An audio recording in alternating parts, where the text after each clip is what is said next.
What's going on, my broskiis? My name is Toadski, back again, here to bring you guys yet another One Piece Treasure Cruise video, and we're doing another Legend Showcase, and this time around we're having a look at the new free-to-play Legend. Yeah, you can get this character for free, you can do those panel missions, you can purchase this character from a bunch of the different exchange shops in the game, from the Rumble shop, the Treasure Map shop, I believe, from the Metal Exchange, and that is going to be VIVI. Now, the thing about VIVI is that, like, we're going to be drawing lots of comparisons between this character and the Exchange Ace that debuted around the New Year's period at the start of the year, and I feel like, while on one hand it feels like an unfair comparison because they are two completely different units, but it also is a good comparison because they're both the same level of investments that you need in order to max out this character. And I will say, in this showcase video, my VIVI is not completely maxed out.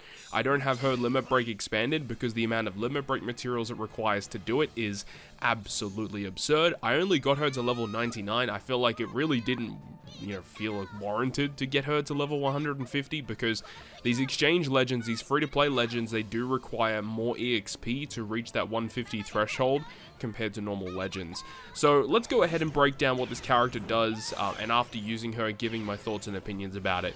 So VIVI is Dex, Free Spirit, and Slasher, so pretty good class and type combinations, honestly. The Captain ability will state that it reduces your crew's HP to 80%, but reduces your special charge time by 1 turn at the start of the quest.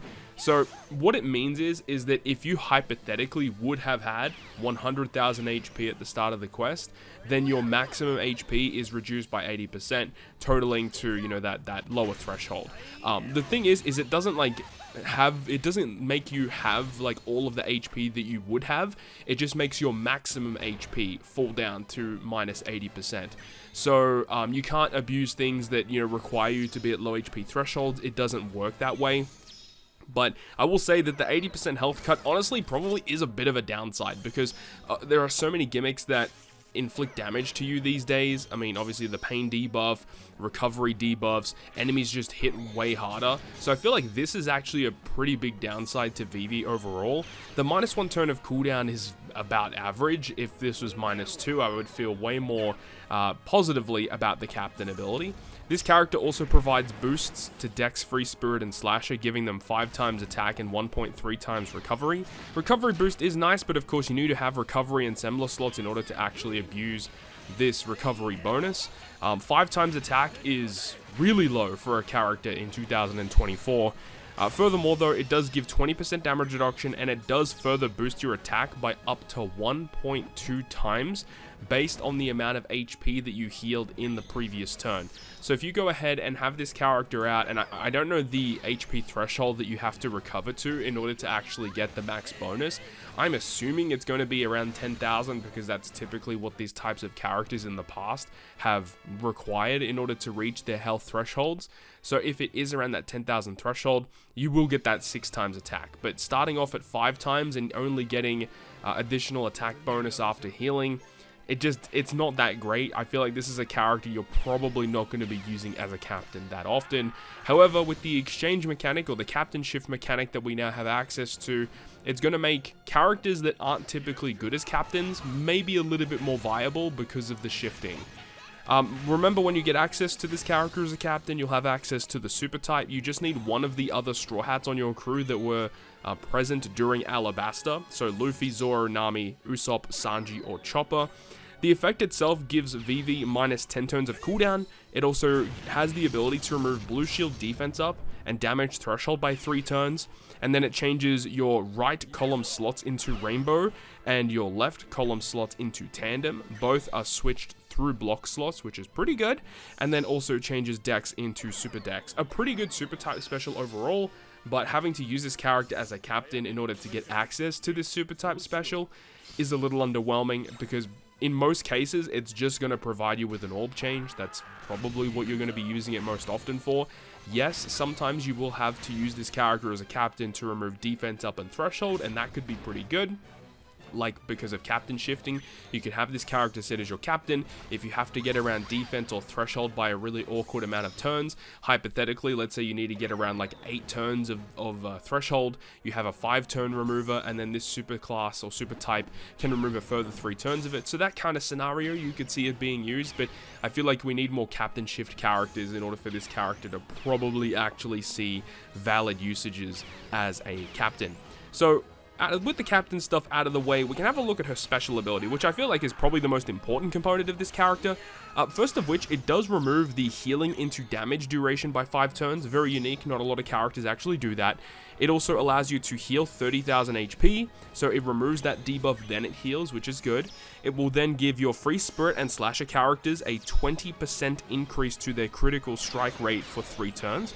So if they've got an 80% chance to hit a crit, this will make a 100% chance to land the crit.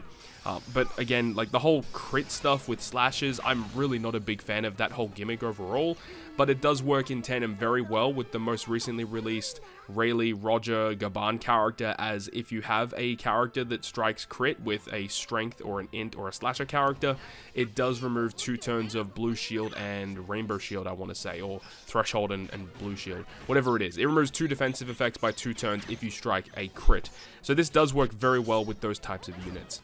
Furthermore, with the special, which is probably getting to the most important effect of her special, where it will give a 2.25 times conditional boost against delayed enemies for 3 turns, and then says if your captain is free spirit or slasher, it will give the enemies 1 turn of delay that goes through full immunity. So as long as you have a free spirit or a slasher captain, you get the guaranteed delayed conditional boost. So pretty good overall, because guaranteed delayed conditional boost is somewhat rare in terms of high damage teams and stuff, so this could potentially be used for that. It does state as well that if you go ahead and use the special ability, that it will also put a clock buff on your team, or a perfect buff, should I say, where you have to land 3 perfect strikes. And if you land 3 perfect strikes during the turn you launch her special, then it will do another guaranteed delay when you reach the next stage. So this is, I think, the first character in the game that can guarantee you a delayed conditional boost over multiple separate stages by herself.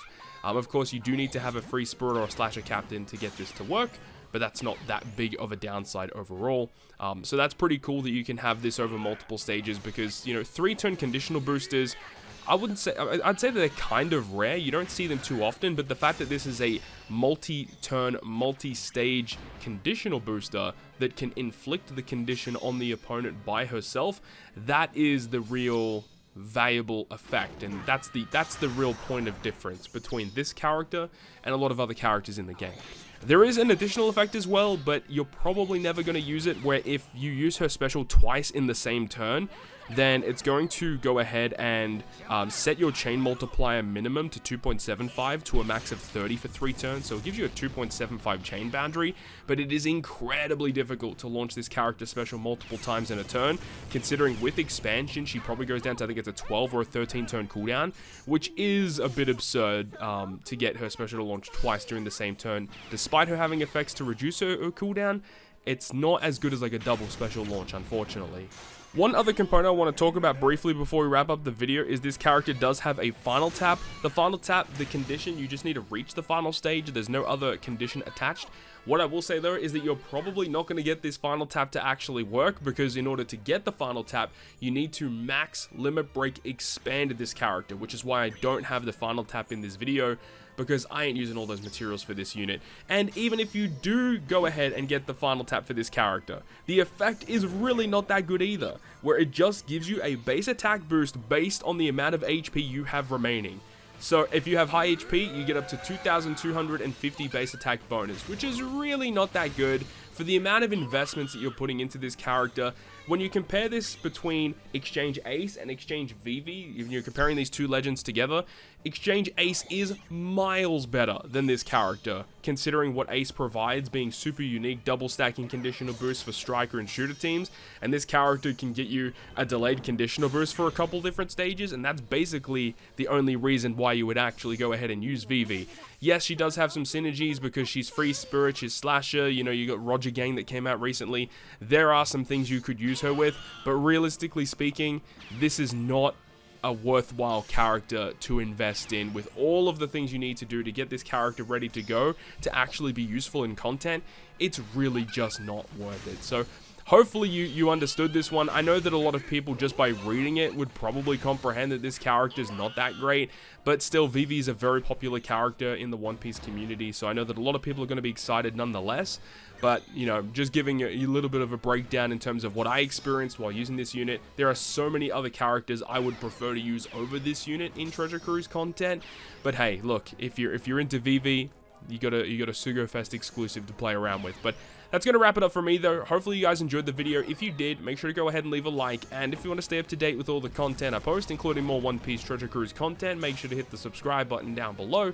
On that, guys, I'll see you guys within the next video.